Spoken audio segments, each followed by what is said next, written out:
Famille, déjà, ils nous ont menti, hein. Alassane Ouattara, notre président et son gouvernement, ils sont en danger, hein. Ils nous ont dit que l'affaire Côte d'Ivoire, ces pays était clos. Déjà, l'affaire n'est pas d'ail, hein. L'affaire n'est pas d'ail. On dirait que les gens là, ils veulent forcément mener Alassane Ouattara à la CPI, hein. Ils veulent, ils veulent le faire lire, hein, les gars. Ensemble, levons-nous. On a qu'à se lever, hein. Restons debout. J'ai dit, le dossier Côte d'Ivoire à la Cour pénale internationale, CPI, est loin d'être clos. En tout cas, contrairement aux rumeurs qui ont circulé depuis le début de juin, du mois de juin, qui nous disaient que non, affaire d'ail, affaire mort, c'est fini, c'est classé sans suite. Déjà, c'est pas classé sans suite. Les enquêtes se poursuivent même fort activement en Côte d'Ivoire. En tout cas, les investigations visent à établir les responsabilités dans les crimes qui ont endeuillé la Côte d'Ivoire en 2010 et 2011. Moi, je vous ai dit, je vous ai posé la question jusqu'à aujourd'hui là, personne ne m'a répondu. Je vous ai dit, si Gbagbo a été envoyé à la CPI, a été jugé et libéré, qui a endeuillé la Côte d'Ivoire? Vous ne m'avez pas répondu. Qui est coupable des 3000 morts en Côte d'Ivoire? Vous avez vu ma vidéo, vous avez fait comme si vous n'avez pas vu. Voilà ça maintenant. La CPI est debout pour traquer Alassane Ouattara et son gouvernement. Donc, allez dire à notre président Ado, s'il est couché, qu'il s'asseye. S'il est assis, qu'il reste debout. Et s'il est debout, qu'il commence à courir. Et même s'il court là, dites-lui d'accélérer. Hein? Il n'a qu'à voyager avec leur âme. Il n'a qu'à voyager avec l'esprit de ces pays. Hein? Sinon, il va lire leur... Et nous sommes à la Côte d'Ivoire 2. Les enquêtes sont à la phase 3 en ce moment. La Côte d'Ivoire 1, c'est déjà passé. Là, c'est Koudoulou, Gbagbo et son boy. C'est déjà bouclé. La Côte d'Ivoire 2, c'est Alassane Ouattara et son boy. Selon les Nations Unies, famille, la première phase des enquêtes de la CPI avait conduit à l'émission des mandats d'arrêt contre l'ancien président Koudoulou Gbagbo, son épouse Simon Evé Gbagbo et Charles Blé Goudé. Laurent Gbagbo et Charles Blé Goudé, considérés comme les principaux responsables de cette crise meurtrière, ont été tous jugés et acquittés des charges de crimes de guerre et des crimes contre l'humanité le 31 mars 2021. On est tous au courant. Le mandat d'arrêt contre Simon Evé Gbagbo, la femme de Koudoulou Gbagbo, a été annulé le 19 juillet de la même année.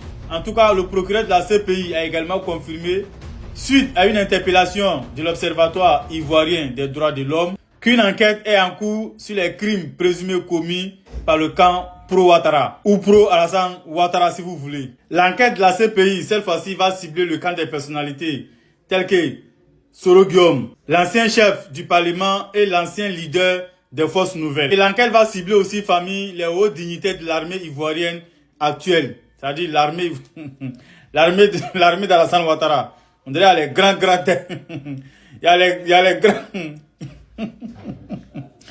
Ça va chauffer, hein? En tout cas, tous les anciens chefs de guerre de l'ex-rébellion armée en Côte d'Ivoire seront traqués. Bon, ces pays expliquent qu'ils avaient mis bas la tête, ils avaient stoppé un peu l'enquête parce que la coopération entre le gouvernement actuel et la CPI n'était pas trop ça. Quand ils ont jugé Gbagbo, ils l'ont libéré, ils l'ont envoyé en Côte d'Ivoire là-bas là. Le gouvernement d'Alassane Ouattara a dit non. Eux-mêmes là, ils vont s'en charger de son dossier. Ils vont régler son cas, ils vont le juger, ils vont le condamner. Mais jusqu'à aujourd'hui, jusqu'à présentement, Gbagbo n'a pas été jugé, Gbagbo n'a pas été condamné. Gbagbo circule librement en Côte d'Ivoire. Il fait ses retraits à la banque, il fait ses achats, il mange bien, il se lave, il fait tout en Côte d'Ivoire, il n'y a pas de problème. Donc, le gouvernement d'Alassane Ouattara est en train de nous dire que la CPI avait raison de libérer Gbagbo. Ado nous fait comprendre que Gbagbo était vraiment innocent, que c'est lui qui était le coupable. Mais c'est pas moi qui le dis, hein. C'est le fait et geste du président Alassane Ouattara qui le démontre. C'est pas moi. Le gouvernement d'Alassane Ouattara avait refusé, pendant la libération de Gbagbo, de coopérer avec la CPI. Ils ont dit non, ils ne veulent plus rien entendre encore, eux-mêmes vont gérer le dossier. Mais jusqu'à présentement, mes familles, posons-nous la question, pourquoi Gbagbo est libre? Voilà. Si vous ne voulez pas qu'on indexe Alassane Ouattara là, il n'a qu'à condamner Gbagbo. Il n'a qu'à jeter Gbagbo au Youf là-bas. Il n'a qu'à aller à la Maka. S'il ne peut pas faire ça là, c'est que c'est lui le coupable. Pourquoi il ne veut pas emprisonner Gbagbo?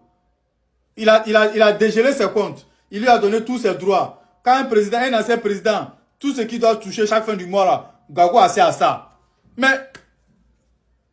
On ne comprend pas. Il y a Amandé Ouremi, un supplétif des forces pro-Ouattara, qui a été condamné, emprisonné à vie pour sa participation au massacre des crimes qui ont été commis à Douekoué. C'est-à-dire plusieurs centaines de personnes ont été tuées à Douekoué en 2011.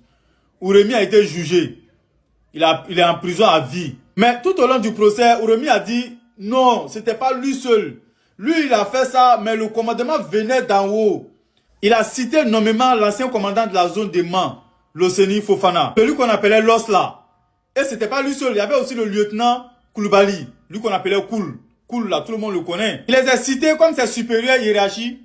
Il dit que c'est eux qui lui donnaient les ordres. Il dit que c'est eux qui lui ont demandé de descendre avec les hommes au carrefour de Douekoué là-bas, où il y avait les pro-Gbagbo là. C'est eux qui lui ont dit de frapper là-bas. Il dit lui n'a pas sorti des fusils, il n'a pas donné des balles, il n'a pas aussi demandé au dozo de l'aider. Il était arrêté là-bas et puis il parlait, nous tous on l'a écouté, on l'a entendu. Et malgré ça, c'est lui l'enquêteur, ils l'ont mis en prison à vie avec une amende de plus de 1,5 milliard de francs CFA. En tout cas, la CPI dit qu'ils vont rendre justice aux victimes de la crise ivoirienne en 2010 et 2011. La phase actuelle des enquêtes pourrait marquer un tournant décisif dans la quête de la vérité et la réconciliation en Côte d'Ivoire.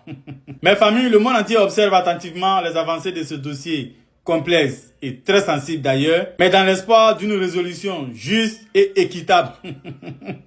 Mais oui, équitable. La balance est comme ça. Ça a été pesé. C'est comme ça. L'autre, il veut que ça soit comme ça. Ou bien ça soit comme ça. Bon, finalement, on va demander pardon à Alassane Ouattara. Hein? Que Gbagbo soit éligible. Parce que nous-mêmes, on est fatigués. On est fatigués de dire pourquoi Gbagbo n'est pas en prison. Voilà. Pourquoi il n'est pas en prison? Si tu ne peux pas le mettre en prison là, il faut nous dire si toi aussi tu veux aller en prison. Hein? Parce que de toute façon, on te voit là, on dirait que tu veux aller voir clair dedans. Tu es devenu Saint Thomas, tu veux voir pour croire. Sinon, Gbagbo va pas te louper, hein. Nous, on va pas demander pardon.